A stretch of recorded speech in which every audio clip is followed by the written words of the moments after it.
From that short segment, you saw how you can loosen up the legs and actually tilt back and forth to create turns using your lower body. And I put in a few extra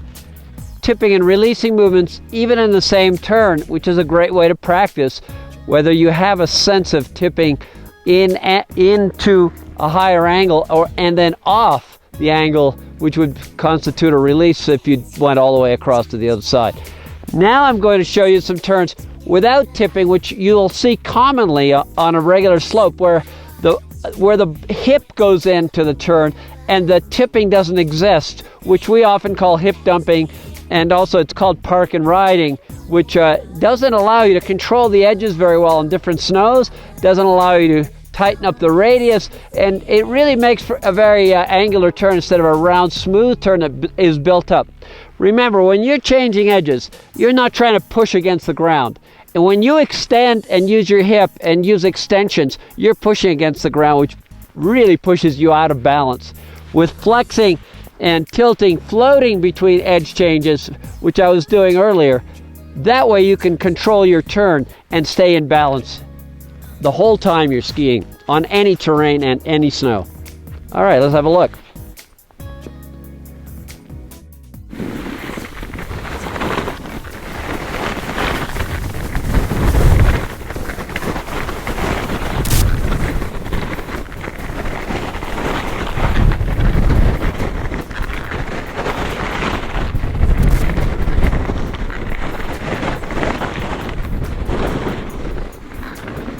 So you can see with those kinds of turns, there's very little control of the skis with the angle changes of the lower body. It was all done with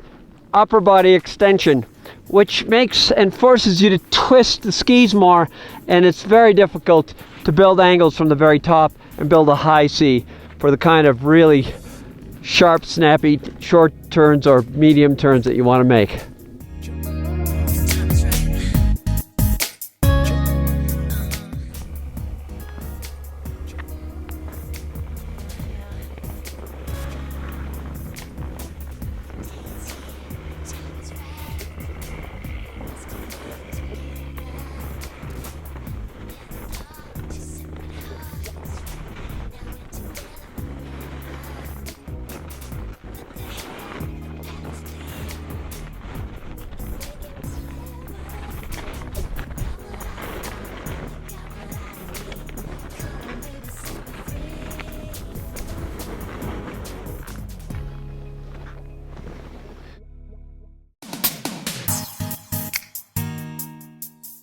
The exercise series where garland was done, and then engagement to bring the skis back up to the hill, and then a full turn, one more garland, then a full turn, one more garland, and a full turn. And that's a great way to get your legs moving, loosen up, and sense whether you can stay down to get your tipping undone and done. Whereas many skiers will, when they release, they'll stand right up and stop the tipping, which stops the skis from engaging smoothly, and it eliminates the float because you end up pushing against the ground, which pushes your center of mass around. When you push your center of mass by pushing against the ground, you lose balance, and you don't get your body over the skis to set up the new turns, so you can really be confident with edging and building a sharper radius or decreasing radius throughout the whole turn. So now I'm going to show you what happens if you don't do the flexing.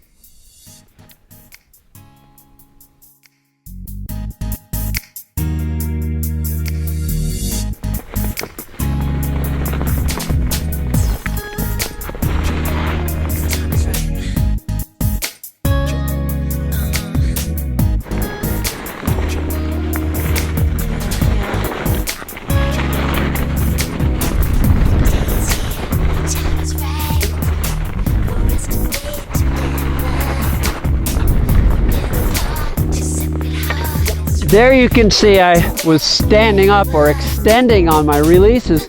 which causes me to do a flat ski twist, because when you stand up you have no alternative, because you're actually creating angles with your whole body to the side, or with your hips moving side to this side to get an angle, and then bringing my hips back, moving this side to an angle, which doesn't give you any control of the edges or the angles that you're building. And what you want to be able to do in skiing is make a cycle or a semicircle here with your knees that go across from this side to this side. So you're building a cycle or a semicircle drawn with the trace or the track that your knees follow. And if you use this part of your body, that cycle or semicircle that goes across here is much higher up, much harder to control. So if you want real control of your skis and building angles earlier in the turn so that you can stand solidly on the outside ski, you want to do it here rather than pushing yourself into it here. Let's go look at the difference with real turns, with great flexing and great lower body angulation, lower body tipping on this next series of turns.